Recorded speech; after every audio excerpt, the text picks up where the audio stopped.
Hello everyone, welcome to our webinar today on driving customer loyalty through self-serve support, which we're hosting with Help Scout. Welcome everyone. If you'd like to pop in the chat who you are, where you're calling in from, maybe what your role is and something that you're hoping to learn from the webinar today. My name is Rachel, I'm the events manager here at Chameleon, and I'm really excited to learn more about how to balance the tech touch automation side of self-serve support with the more humanized, personalized approach. So welcome, and Alison and Tiago, did you want to tell us a bit more about who you are, where you're calling in from, and Chameleon and Help Scout? Go ahead, Tiago. Sure, I can go first. I want to give you the first spot. Yeah, hi everyone. My name is Tiago. I'm the head of CS here at Chameleon Customer Success. I'm based in Porto, Portugal, and I have to break it for you. Porto is not as sunny or as bright as Lisbon is known for, but that's also what I love about living here. I love the rain. I'm a rain type of person, at least for the first few weeks of winter. But yeah, I manage the CS team, and I'm really proud that our team gets really, acclaimed by customers. It became a key aspect of our DNA at Chameleon. And I think I can go with like what we do at Chameleon now. Chameleon is the deepest product adoption platform. It helps you lead your users towards those aha moments in your product through in-product experiences, which today are seen by millions of users around the web, which is really exciting. Our customers use our tours, banners, micro surveys, checklists, and our most recent help hour, and they tackle a wide range of use cases, including onboarding, driving feature adoption, product-led growth, and product-led sales, which is becoming an increasingly hot topic. And very important for today's call, scaled customer success and self-serve support. Alison, off to you. Thanks for your space. Well, I'll say Porto is my favorite Portuguese city, so I like it better than Lisbon. Both are great, but Porto is a special place. So, but my name is Alison, and I am in charge of all of our onboarding and one-to-many education things at Help Scout. I live in Nashville, Tennessee, but Help Scout is a completely remote company, so we've got teammates all over the world. But I'm here sort of in the middle of America. And as far as Help Scout goes, with Help Scout, you can manage all of your customer conversations in one powerful platform that feels, just like your inbox. So you can be available right where your customers need it with, self-service support options like knowledge bases and website widgets. And you can also give your team the collaboration, organization, and automation that they need to move faster.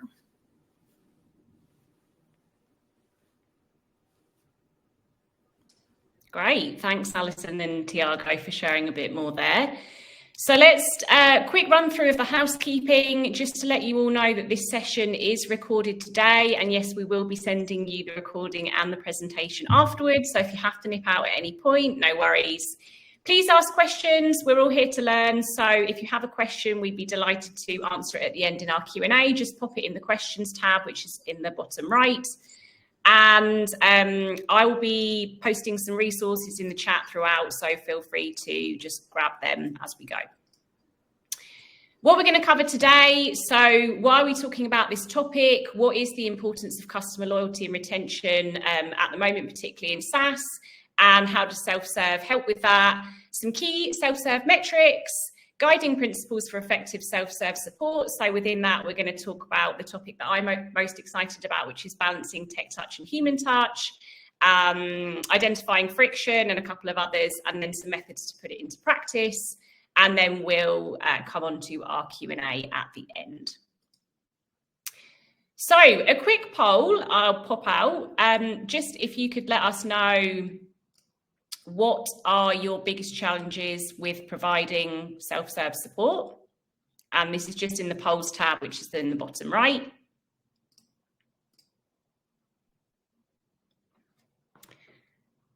Tiago and Alison, what are your biggest challenges with building self-serve support? Well, I think I can go first on this one. I think the biggest challenge with self-serve support personally, I think, is like how to be contextual. Because I think like it depends on products. Each product is wildly different, but I feel like there are very specific like individual needs. And every time we're trying to like automate something, it's a guessing game, really. We're using data, we're trying to be as specific as possible, but we're prone to fail at least like 20% of times and show the right guidance to the wrong user, let's say. So I'm always wary about automating something, and I always use it or think of it as a first step before humans, first step before an escalation to humans. But very curious to know what Alison has to say about this, of course. Yeah, I think my perspective is the opposite of that, in the sense that it's less about those decisions and more about the fact that we all need more help doing these things, right? So just your internal teams and the prioritization of what work needs to get done for that self-service support. And so I think a lot of what we're going to go into kind of talks about that. But for me, it's like a daily battle of prioritization and, you know, having 1,000 different inputs coming at you and making those decisions of like, okay, what's the thing that I or my team need to accomplish today that's going to be the most helpful for our customers? Great, thanks for sharing. And we've got a few more that people have popped in the chat. So Jeanette says, making sure all of the information is accessible. Tatiana, making it useful and easy to access. And Brianna wants to know how to make a customer feel like they're getting customized support, even if it's self-serve. So I'm sure that we can cover these challenges during the content of the webinar. Okay, so let's kick off. Tiago, do you want to share some more context about these interesting looking stats on self-serve and why we're covering this topic today? Yeah, absolutely. I think, self-service in SaaS is massively important. We cannot deny it. We cannot ignore it.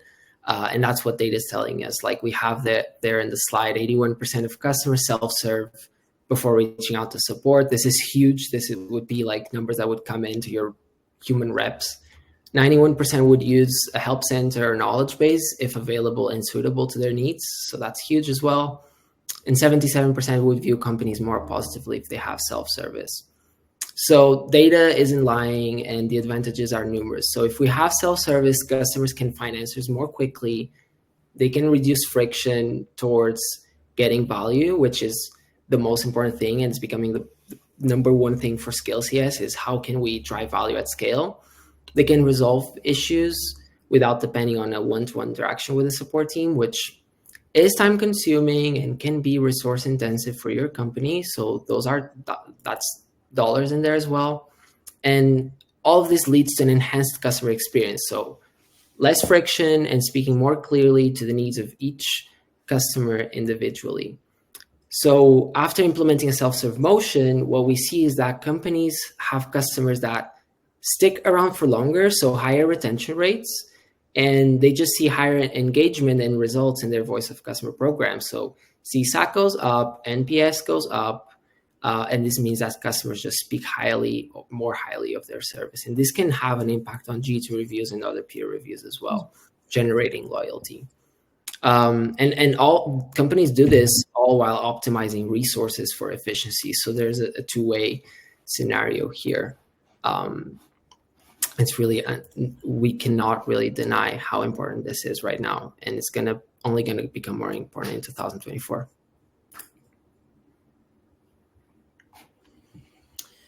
Yeah, and I think this is probably the biggest question that we are all asking ourselves at any point, right? Like, what is effective, what is not effective, and what do we need to figure that out? And I know that we've all had that awful chatbot experience where you just get stuck in a loop of bad help. This happened to me just the other day. I can't remember now what I was trying to find, but you just couldn't get the answer that I was looking for. And AI will help with this a little bit, but we really have to give folks a human option. And metrics, if we talk about like what are key metrics for self-service support, this is really different for everyone, right? So depending on what your company's most pressing needs are for the quarter or for half of the year or the year, or however you break things down, whether that's reducing churn, reducing support requests, reduced operational costs, which I know are top of mind for a lot of people right now, cost per contact, those different types of things. But we can use other data points to help us with those self-service efforts. So even if the sort of key metric might be different for you depending on your situation, like I just spoke about, I think these other data points can help with that no matter what. So things like failed searches, sentiment analysis, top articles in your knowledge base that are viewed, like that's data that can assist you in offering that better and better help via self-service. Again, no matter what your sort of top level company key metrics might be. And these efforts will help you with, whatever those key metrics your team decides that you want to focus on. Like I said, no matter what that is, those data points are always great to keep an eye on at all times and, feed into your higher level metrics that you and your company are going after.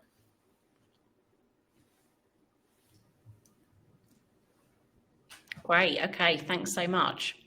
Let's dig a little into the principles for effective self-serve support. So I know we have some really juicy things to share in this section. So here's what I'm most excited about. Tiago, can you share a little bit more about how you balance the automation and the human touch as well? And I think, Brianna, this is something that you were asking about in the chat.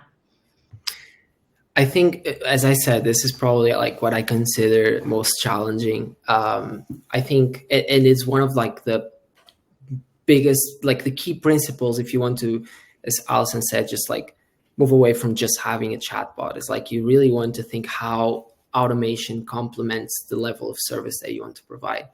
So I would say like to balance automation with humans or with a human touch, it's really important to understand the customer journey really well, understand all of those critical touch points in the customer journey, which of those hold potential pain points, which of those hold opportunities to improve, and then understand the individuals behind those touch points, really understand what are the expectations, the needs, and the preferences of your individual customers. And these might differ by customer segment, of course, but having a clear view of this will help you understand where you want to automate. And when you automate, just one tip is to make sure you do so initially for repetitive and simple tasks. So think of like ticket triage, sending a reminder before closing out a ticket, collecting feedback. All of these are really easily automated. And I feel like most softwares sort of like have this built in. I'm sure Help Scout as well. The aim is to optimize your processes, reduce costs, avoid human errors, but we can also go one step further, move away from like the internal ops to the external, and try to think about what is the key product action that indicates that your customer needs help and can benefit from guidance. And this is really the perfect trigger or place to offer self-serve help before escalating to a human. So having this automated step before escalation will just ensure that your human resources are freed up to focus on sort of more complex, creative tasks that actually require humans, like tasks that require empathy, judgment, sensitivity, problem solving, and that's where you should focus your human resources. So therefore helping you, scale your CS efforts. Human touch is complex. I wonder, Alison, how are you handling that escalation to humans? How are you handling that human touch today? Yeah, I think one thing that we're probably all experiencing right now is this like gold rush era of AI, and everyone thinks that AI is going to be the answer to everything. And I think that that's something to deeply keep in mind when it comes to this exact thing, right? Like we might be tempted to automate as much as we possibly can with AI, but I think that that's kind of a slippery slope. And this is something that we're experiencing ourselves at Help Scout, not necessarily when it comes to deflection. Deflection is actually a term that I don't believe in, but we have created a AI tool that will write email replies for us, right? So it'll draft up an email reply, but you can still tell that it was written by a computer. So those sort of like human touches, we have to remember that we are humans working with other humans, and we can always tell when something has been written by a robot versus a human. So that's the main thing that I think that we all, myself included, collectively need to remember, is that, you know, automation is great, especially when it comes to that self-service support. And like, we can get our customers really close, if not all the way there.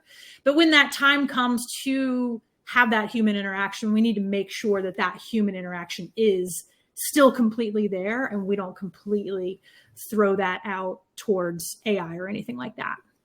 Yeah, we love robots. We want robots to make our lives easier and better, right? So that's what we don't want them to replace us. Cool. Thanks, Alison. I think like a second principle, and I'm trying to like think of this as they could be linear in time, really. So if we go back to that first point, you're mapping your customer journey and you're trying to understand which are those critical touch points, or in which touch points do you have friction, which touch points do you have pain points hiding. And I think friction logging can come in very handy here. It is a really simple practice meant to help you uncover some friction points and generally understand your customer experience a little bit better. And of course, doing it with customers or having like a customer group to help you with this is ideal. But if that sounds too risky or too expensive, you can also do it with your team. At Chameleon, we made it a key part of our employee onboarding, and it's been working really well for us. So what we do is every time we have a new employee join the company, we ask this person to go through what is our first job to be done, which is to create an in-product experience, and then map out which areas with green, yellow, and red, which areas are green, so really easy to understand. Everything is very clear. Yellow, it's not as clear, but you think you know the way. And red is like, I'm completely lost. And then over time, you have a pattern of reds, and that's like most certainly where friction lies in your product. We have, Rachel just shared in the chat a really detailed blog post where you can go to learn more about this, but this could be a really interesting way of understanding where friction lies. And that's what you want to address with self-serve. And when you do so, now that you know your friction points, you know the touch points and the friction points that you want to address, you know where to focus your self-serve. One other important principle to have in mind is to make it as personalized as possible, because a lot of times we try to think that, as I said, individuals will have different backgrounds, different needs, and we need to know how to speak to each individual differently, because context is key. If we're speaking to our customers, we'll want to make sure we're speaking as closely as possible to their context. To do so, it's good that we think back on that critical touch point and try to spot patterns or different patterns in the differences in needs for each customer. Try to build personas, and then using these personas, we can build different segments. If you already have pre-existing segments, those are a really good way to start. But if you're segmenting based on, for example, region, or if you have like different subscription plans, these might not correlate to the segments that you want to build here, which are based on needs, learning needs. And different segments should, of course, have a different experience in your product and different self-serve content with different triggers, different language, and of course, different follow-up. And now you have your self-serve motion live, right? You sort of map the customer journey, you identify friction, you build something that's personalized to a given segment, and it's live, you feel great about it. That's awesome. But it's really important that you do not see this program as something that you set and you forget it there. You should keep your eye on the next iteration. And you must make sure to put your customer's voice into it. So try to learn more, play back user sessions around those critical customer journey moments. Try to spot additional friction, try to spot those outliers that are lost, try to see if you can spot new patterns there. Run in-app surveys, for example, to hear from customers. Aim to ask for feedback at the right moment as well. So context is key when you're asking for feedback as well. So use a key action as trigger, and make sure that action is relevant for both you and the customer. Because if it's relevant for the customer is gonna respond more and is gonna give you more feedback. So you'll have higher response rates and higher quality of responses. And this is something that I should have brought this up. I think iterating is really difficult. So Rachel, if you were to ask me that initial question again, I would have given a different answer. But yeah, Alison, any thoughts on sort of like taking action on data that you pull from like looking through knowledge bases and getting feedback directly from customers? Yeah, I think that this is an important thing to remember, myself included, because I forget this all the time. I think because of the nature of the work that we do, it's endless, right? Like we'll never not have something to do. And I think it's really easy to kind of get caught up in that and lost in that a little bit. So if you set a cadence for yourself or for your team to look at that feedback and iterate, I think that's really important. So maybe once a quarter, you look at your survey data or whatever sort of data that you gather, whether it's from your knowledge base or from like a modal, like you see here on this slide. And then see where and what self-service help you could do to fix that. So maybe updating a knowledge base article or creating a new help video, things like that. But I think, again, as we're drowning in sort of inputs, it's important to remember to set that cadence and to go back and like iterate on that and do that actual work. Interesting. Yeah, thanks for sharing. I think oh, go ahead, Rachel. I was just going to say, if anybody wants to add in the chat any ways that they like to get feedback, whether it be micro surveys, use the playback sessions, user interviews, any other ways, feel free to pop in the chat just to share. Yeah, good point. I think getting feedback is like a whole domain on its own, right? So there's a lot to dive into here. But yeah, I think like one last principle, and this is one that we do not see very commonly, but it's to make it a team effort. I think that it's very easy to fall into the trap of siloing a self-serve program or your self-serve efforts around one specific team or department. But you really want to avoid doing this. You want to make this a company-wide effort. And we have just a couple of tips to do this effectively. One is think of your KPIs and try to align them cross-functionally.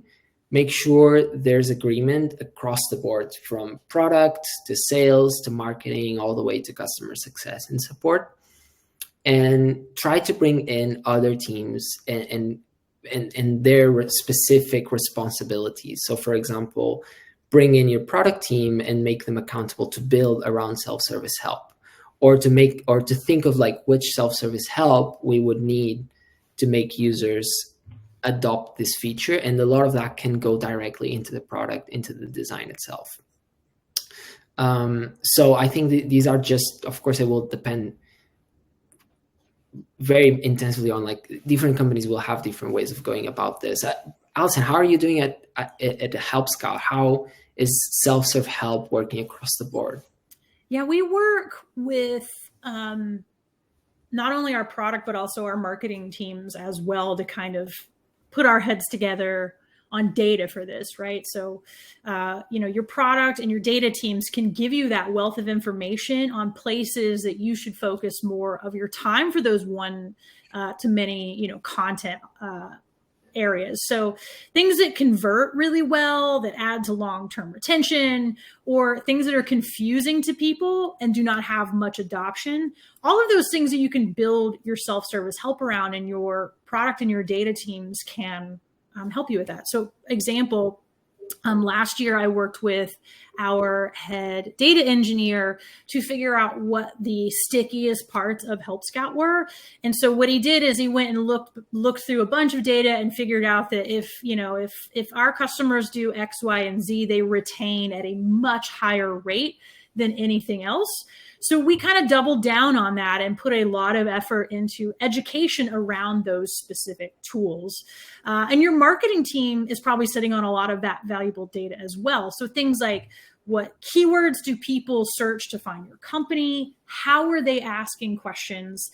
That data can guide your resources. So if you're speaking the customer's language and not forcing them to speak yours, and then work, all of those teams internally have tons of data, and we have the privilege, I think, of being the conduit between those teams, even getting those teams, other teams speaking to others. So we're kind of all on the same page across the board of like what our customers' needs are, what, language that they use, and also what is working for you, and say, we're going to double down on these efforts. Interesting. It's interesting that you bring up the marketing team sitting on that data. I feel like a lot of the data that's like really useful for top of funnel and to drive pipeline can be really useful to build segments around self-serve help and for customer success, for scaled customer success programs as well. Yeah, I mean, if people are searching for you in a specific way, that mindset really doesn't change as they come through your product. So it may not be top of mind to like talk to your marketing team, because you're right, like that is a very top of funnel type of situation. But for a lot of folks, us included, like not much changes through that funnel, so we can use that data to our advantage. Interesting. Awesome. Cool. So we've dived into the guiding principles, and now we're going to take a bit more of a tactical approach and talk about some methods to actually help put it into practice. So some actionable tips. So Tiago, do you want to kick us off with product tools and tool tips? Sure. Yes. Of course, product tools and tool tips, they have a massive advantage, which is they're super contextual. You're offering help to your customer when the customer is facing the issue, or when the customer most needs it. But for that, you need to keep a couple of things in mind. First is that you want to make it as most contextual as possible. You want to leverage user behavior to map sort of product events, and then use those product events to trigger your tours and your tooltips. Make sure that you personalize those experiences according to not just the behavior that the customer has made, but also other additional, and I'm just going to pull from Alison's sort of like top of funnel, if you can bring top of funnel like data to personalize according to like location, type of company, etc. Whatever you can use to give as contextual as possible help is going to be great. And make sure that you use your walkthroughs, your tours, and your tooltips to unblock your customers and to increase their product knowledge, or that you use that to drive adoption and engagement. I feel like a big mistake, and very common mistake, is that people want to teach while motivating, but you really need to figure out like, is this a moment for me to teach my customer, or is this a moment for me to motivate my customer to use something new? Your language is going to be really different, and the depth that you can go is really different as well. Because when the customer needs you to teach them, they're already sort of looking to learn something. They need to get unblocked to move on with the job that they need to do. And I think Alison is going to walk us through how to offer some comprehensive resources and how to use that. Yeah, I mean, I think and this, we may be all on the same page here, but I know a lot of times things are harder in practice than in theory, but you want to make it as easy as possible to access and search your help content.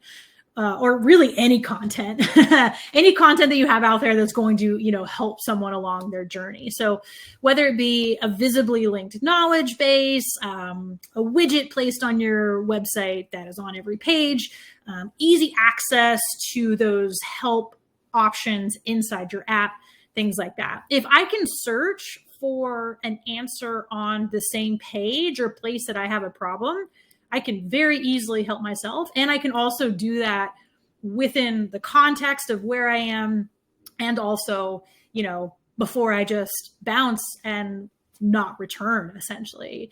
And if you allow people to leave feedback on your content as well, that is super helpful. So you can see this little example I have here, at the bottom of a knowledge-based article, you ask, if it was helpful. If not, give them the option to leave you more feedback, because if it's not helpful, you want to know why, and those patterns can help you, make that content better.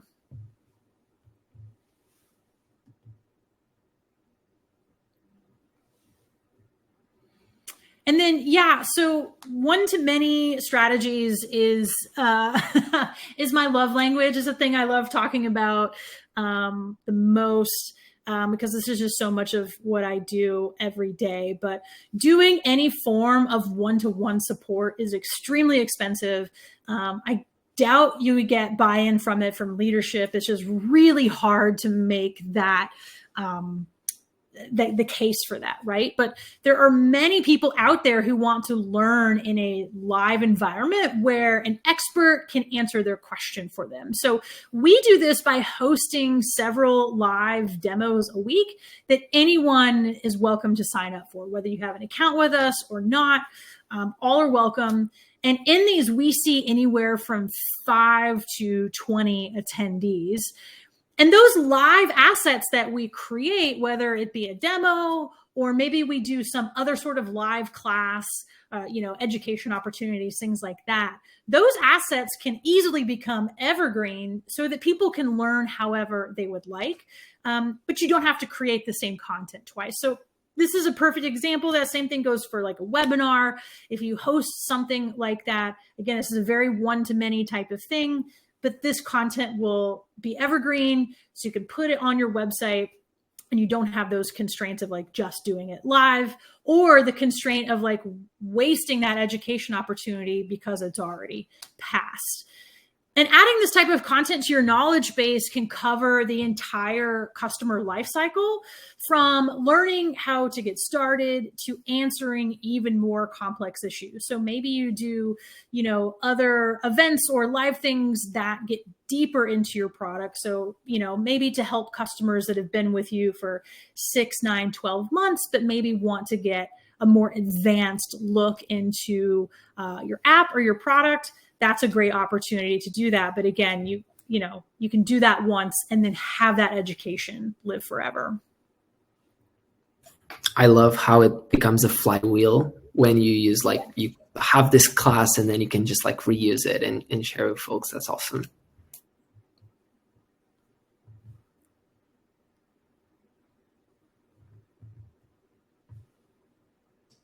Great. So thanks very much for sharing.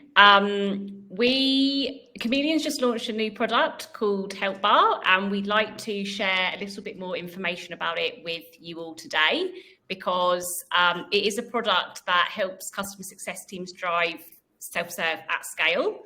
Help Bar is a free in-app spotlight search. It enables your users to search help center resources, navigate your product, and launch other actions in just a few clicks from anywhere inside your product. So Tiago and Alison are going to do a short demo to explain a bit more about the product and how it helps both your users and customer success teams win. Tiago, over to you. Thanks, Rachel. Yeah, I really love using Command K and pulling up search on the tools that I use, like Slack and Notion, are the ones that come to mind right now. However, sometimes I wish it would give me a little bit more options and they would pull info from different sources to help get me unblocked. And in that sense, I'm even a bigger power user of MacBook Spotlight Search. I just really love how smart it is and how it's pulling from a variety of sources from both my MacBook, but also the web. And that's why we built the help bar at Chameleon. We believe that this will become a commonplace UX pattern for modern and sophisticated users. And we want to help teams enable that for their end users with, of course, little engineering effort as it is in our core DNA. So we will just show you really quick how easy it is to set up and configure and make it look on brand. You can, of course, customize it with your brand colors. It can feel just like your product, just as with every other Chameleon experience. You can set it to open using a keyboard shortcut or using another trigger, such as a button click in your app or a button click on other Chameleon experiences. So your banners, your modals, your in-app menus, etc. And there users can search for answers once it's open. And the cool thing is that those answers get pulled from different sources, like, for example, your Help Scout knowledge base or other URLs that you pass off to it, or your blog, or even in-product experiences. And you can enable AI to quick answer your user's question, aside from showing all the relevant links. It can also add and pin custom items to be there all the time.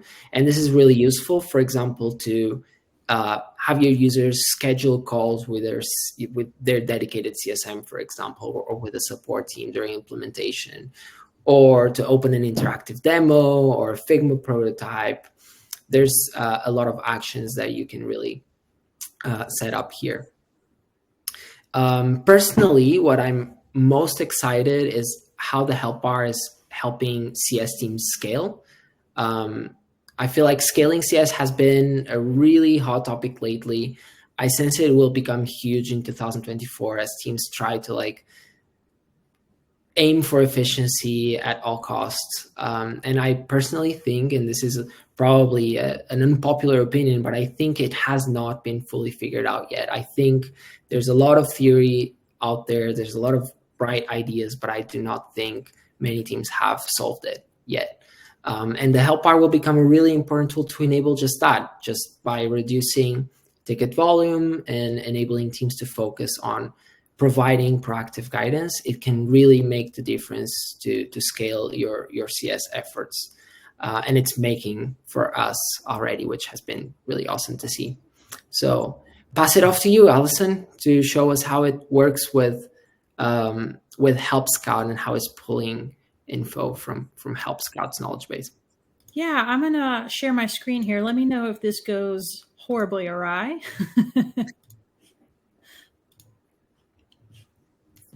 All right, so just a caveat here. I've installed a help bar on our demo knowledge base just because it's the easiest environment to do that. But the thing that I'm most excited about for help bar from a CS perspective is, just to give everyone an example, we have a blog. Our Help Scout blog is almost, if not 10 years old. It may even be older than that, may even go back 12 years.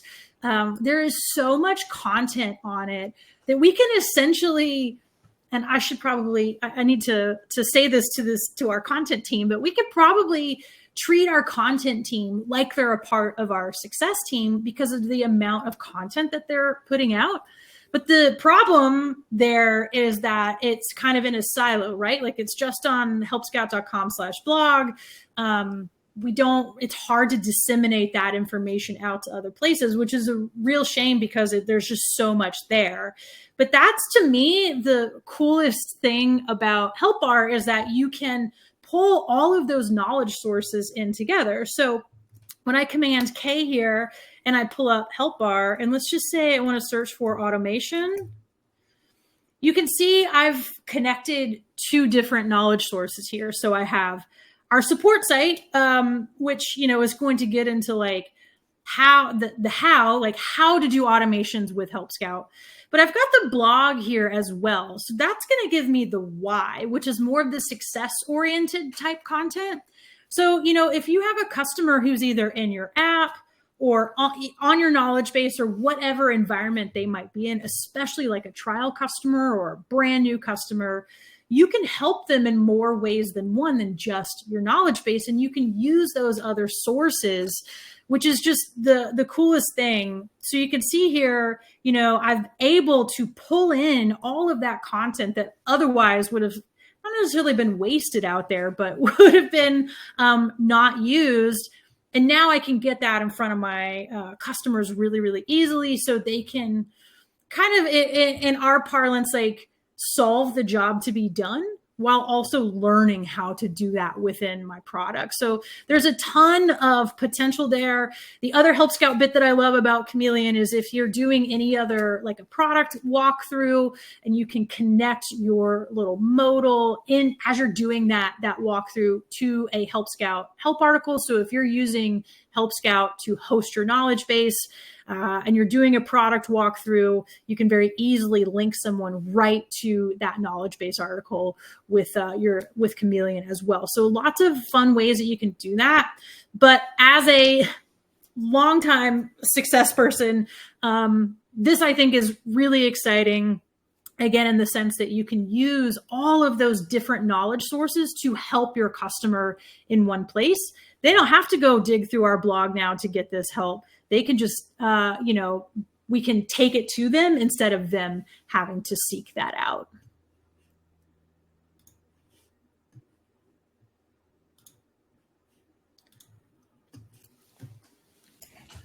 That's really awesome, Alison. Thanks for sharing. Yeah. One cool thing is like, if you enable AI training, which is probably my favorite feature, it will show you this AI answer that's right there at the top on this image. So you could ask, let's say we have 3 or 4 different articles on our help center explaining how to automate a support, how to create a chatbot. This is a terrible topic. Like 4 or 5 articles explaining how to create your chatbot, but then on your blog, you might have some best practices on how to like build a chatbot that is personalized, or, you know, some like best practices to have top of mind when creating your chatbot. If you ask in the help bar, how do I create a chatbot? The help bar is going to pull from those 2 sources if you have them connected, and it's going to provide you an answer that combines all of those sources. So it's going to include not only how to do it in Help Scout, like how to create that chatbot, but also how to, you know, which best practices you should have top of mind when doing that. And I think that is really game changing. And everything your users would need to do to enable that is just to add a question mark, just as we have in this image here. But yeah, that's awesome. Great, thanks very much both. And if anyone has any questions about Help Bar, pop them in the chat or in the questions, and we can answer them next up in our Q&A. I'm also just going to pop out a quick poll to ask if anyone wants a demo of Chameleon's Help Bar or any of our other features, and or Help Scout, and we'll follow up with you directly after the webinar. What I'll also do is just pop link in the chat where you can directly sign up for Help Bar if you're interested. Okay, coming on to our Q&A. So we have got a few questions, which is great. Let's start with Candy's. I think that might have come in first earlier on in the chat. So is anyone concerned over having their content so easily available? My bosses are concerned with our help documents not being secure enough. I would be lost without my customers being able to easily access these. So Alison, Tiago, I don't know if you have any thoughts around that. Yeah, I mean, we see this question come up fairly frequently with our own customers who say, you know, I want to build a knowledge base, but I need to keep it private in a sense, you know? So there's multiple technical ways that you can do that. But I also think that that's where tools like this come in handy, because as long as you can get your knowledge base or part of your website behind, say, a login wall, or maybe a space that only certain customers can access, then you can still use all of these tools to share that content. But but you know that, only the specific correct folks are going to be able to see that. I don't know if Tiago has come up against that or not, but we get that question fairly frequently. I'm sure you get, Alison. I think I myself had this question before, and we consider having a public and a private help center, but we ended up just going with the public one. The thing that I question myself immediately is, what is the purpose of the help center?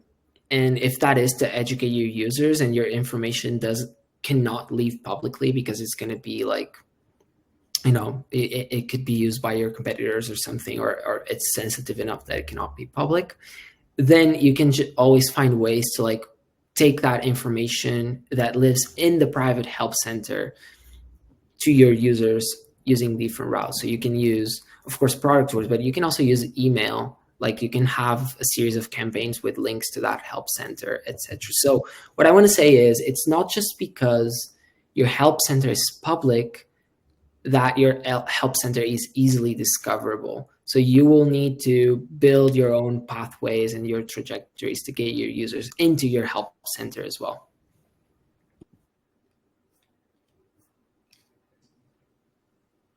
Great, you're welcome, Candy.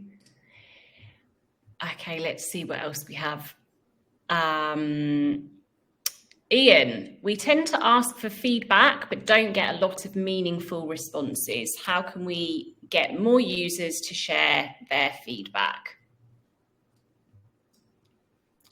I think that's where actually leaning on other teams can come in handy. I don't have the best answer to say, like, how can we get more meaningful feedback from our customers? It might just not be, there's a lot of customers that are not equipped to give meaningful feedback.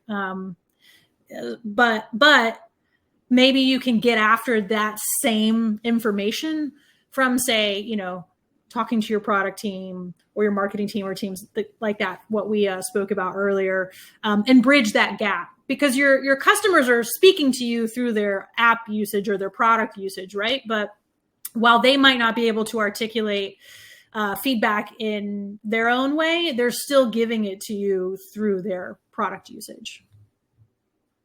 Oh, that's an interesting perspective. I really like that. Just taking the data-oriented approach. We actually get this question. Similar questions very often, and our CSMs are like answering similar questions very often with customers. It really depends on what you're asking, what feedback you're asking for, and how you're asking for it. But what I would say is, like, make sure it's very clear. Make sure it's clear for the customer, for the user, how much time investment would be necessary to give you that feedback. Make sure that you're asking for that feedback at a contextual stage. So, for example, if I want to ask a customer for feedback on some feature that this customer just used on our product tours, for example, I need to ask it as soon as possible after this user used that feature without interrupting their flow. So let's say they use the feature while building a tour. I will ask as soon as they publish the tour, or as soon as they stop editing the tour. So you want to ask it when it's top of mind for the customer. And that's probably the best way to get meaningful or like useful feedback. And then I would say, if you can automate it, that's awesome. I think it's one of those repetitive, simple tasks that we can automate, but try to like always close a loop with customers, always get back to them, thank them for their feedback, make them feel heard. Otherwise, chances are they can just answer one time and that's it. We want to always show that their investment of time is appreciated. I'm sure our CSMs will just ask you 5 questions after you ask us that one question. Yeah. Okay, just a couple more questions from Kelsey. As a startup with an ultra lean product team, how can I own the feedback loop and record user feedback in the most effective way that is scalable and useful for product iterations when I'm getting a ton of qualitative feedback? document it. So the way that we do it is we use Jira, which, everyone's got feelings about. I don't particularly like it, but what can you do? And we connect every ask to a Jira ticket, essentially. So if someone is responsible for creating the feedback to your product team, just be sure to connect the loop there, right? So keep count of how many conversations you're having with customers. And then you basically have an upvote, downvote type of system, right? And you can take that to your product team at whatever cadence and say, here's the top 2 issues that we have, and here's how many requests that we've got for them. Because if I've learned this lesson the hard way when I worked in product, is like, that your gut's always right, that you need to do this thing, but you have to back that up with like customer data. And if I've got a particular piece of feedback that has 200 email conversations attached to it, then that's a pretty good indicator that like this is product iteration and feedback that like needs to get to that team and needs to get done. Awesome. The only thing I would add is that like for product teams, I feel like, so I would say we have more, but let's think of 2 types of feedback. We have those like focused programs, something that is like is time boxed around one specific topic and one specific time and place. And then we have feedback collection that is more sort of like evergreen and constant. So those could be like NPS, CSAT, and other like moments in your voice of customer program. I think for product teams, the first one is what makes the most sense and where they will get sort of like the most valuable insights. And I think like I have a big unpopular opinion, which is like at some point in your startup sort of journey, you will have to do things that do not scale in order to go quick. So that would be like if I as a CS leader would have to like put customer feedback or the customer perspective in front of my product team, I would probably think about going to my like best in breed customers, do one-to-one calls with them, try to learn like from the horse's mouth what's working well, what's not working well, before going to the masses. If I want to go to the masses, and if that's really important for my board and for my product team, then I would just like try to collect as many responses as possible and then run keyword analysis and then look at all the companies, all the customers that responded and try to slice them into segments to go for those higher value segments. These were very tactical. This was a very tactical answer, but that's probably what I would do. Okay, we've got just a couple more. One from Chris. In your experiences, do users generally see users prefer short or long articles? How would a company test this with its users? I literally have this written down in a notebook on my desk that I'm just looking at here. I made a note for myself because I was having this debate with the woman who manages our doc site. And so the answer that we kind of came up with ourselves was to do all of it, but to break it down and give the customer the option of how they want to ingest it. So like a summary and then a video and then a long form article, right? So somewhere in there is going to be the answer to what that person needs. We'll see if we put this into practice, if it like actually takes care of the problem. But I do think, even though it's more work on our side, giving the person, the individual, different ways to digest the information depending on how their best learning style is really going to be beneficial in the long run. I'm going to steal that, Alison.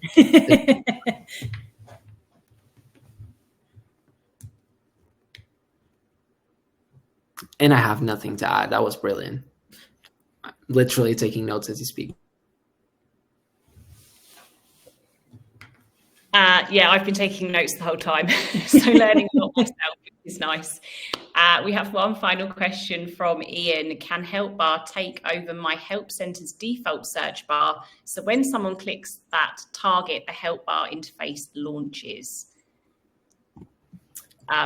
That's an interesting question, and it would depend on how your help center is built and whether you could install the help bar on top of your help center. My answer would be most likely yes, but I would need to know your knowledge base, sort of on what your knowledge base is built. Yeah, I think we can follow up with you directly on that one, Ian, afterwards, and give you, thanks for the answer, Tiago, and give you a more detailed answer and find out a bit more about your knowledge base and how it works. All right, great. Well, thank you everyone. I think there's a couple hopping off now anyway, but that's everything wrapped up. Thank you so much for coming and joining us today. I hope you found it valuable. There will be a short survey that you'll be redirected to when the webinar closes. We'd really, really appreciate your feedback. It helps us keep on improving and making these events valuable to you. So if you could fill it out, we'd very much appreciate it. Thanks very much for coming, and Alison and Tiago, really appreciate all of your insights as well, and hopefully we'll see you at the next event. Bye-bye. Thank you so much. Alison, bye, Tiago.